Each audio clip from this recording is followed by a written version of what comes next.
Hi everyone, this is Rubik and I'm really glad to present our work on OccamNets, which are a new class of architectures to deal with dataset biases by applying Occam's razor to architecture design. So let me start off with an example of a biased dataset called biased MNIST, where the goal is to classify the digit in the image, but the digit is spuriously correlated with multiple other factors, such as most trees are red, co-occur with a certain background texture, co-occur with the letter M, and so on and so forth. Ideally, we would want the models to generalize even to these kinds of samples where the same spurious correlations do not hold, but then models struggle on these kinds of samples because they have already learned to exploit those spurious correlations. And this problem arises for natural images as well. For instance, for Coco, if we ask a model to predict if there's a skateboard in the image, since skateboards mostly co-occur with humans, they may also look for humans, and then thus struggle on these kinds of samples where the skateboard doesn't co-occur with any human. Now, multiple debiasing methods have been proposed over a number of years in order to deal with this issue of dataset bias, with most of them focusing on loss functions and sampling strategies to do better on those minority groups where the spurious correlations do not hold. Now, when we ran some of these algorithms on some of the datasets I showed, we saw that there's a large room for improvement in terms of improving unbiased accuracy. But where will these improvements come from?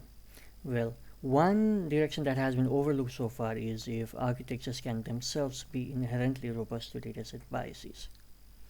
And we think that's where Occam's razor can come into play, which basically is a principle advocating for using simpler solutions over more complex ones whenever possible.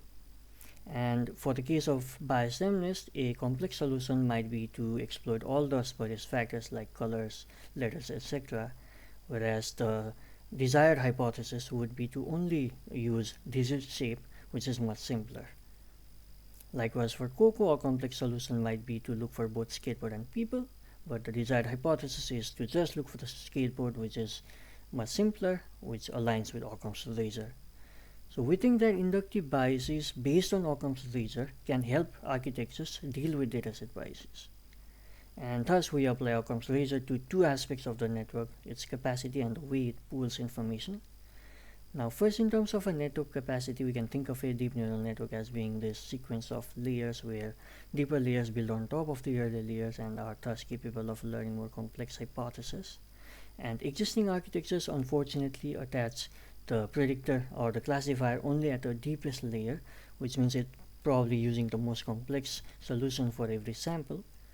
But perhaps even early layers may suffice for certain samples, such as patterns that are frequently seen in the training set. And perhaps deeper layers can be given a separate role and be reserved for the rest of the samples where earlier layers do not do well.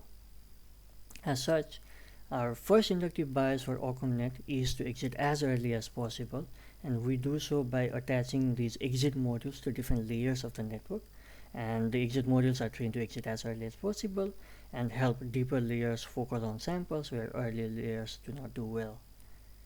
Now, previous works have explored this multi-exit setup mainly to improve inference time efficiency, but here we're looking at the question of improving bias resilience with this setup. For the second problem, we deal with the issue of unrestricted uses of visual regions, where we think that typical deep neural networks do not have mechanisms to ignore spurious or foreground or background cues. As such, our idea is to suppress visual regions in the images, which are not critical to making the predictions. And we see that this ends up suppressing the spurious cues as shown by these two images here. And this is done by actually using without ground truth masks. So the second inductive bias is to use minimal required amount of the image. So any standard architecture can be converted to an OccamNet version by adding these two inductive biases to exit as early as possible and to use minimal required visual regions. And we test on biased datasets with biased training sets, such as biased MNIST and Coco, on places where objects are spuriously correlated with their backgrounds, and test on two sets out of distribution where the spurious correlations are broken, so the test sets are unbiased, and also on in distribution just to see if they still work, even if the test set actually contains training set biases. So first, for the results, we compare standard networks against Occam networks again in terms of unbiased test set accuracies on different architectures, including MobileNet, EfficientNet, and ResNet. And compared to standard architectures, we see that their OccamNet versions outperforms them in terms of improving bias resilience by 7 to 18%. Furthermore, we also ran some of the state-of-the-art debiasing methods on standard architectures, with the best method being predictive group invariance. And we see that OccamNet outperforms even the best state-of-the-art method by 8%. And this is particularly interesting because OccamNet does so without actually using explicit bias labels. So most existing debiasing methods such as PGI require the biases to be identified and labeled for them during training, which may be very expensive or even unrealistic to do in practice, but OccamNet doesn't have such an assumption. Furthermore, when these state-of-the-art debiasing methods are run on OccamNet, instead of running them on standard architectures, they also show large accuracy gains, which means our effort is orthogonal yet complementary for the existing methods.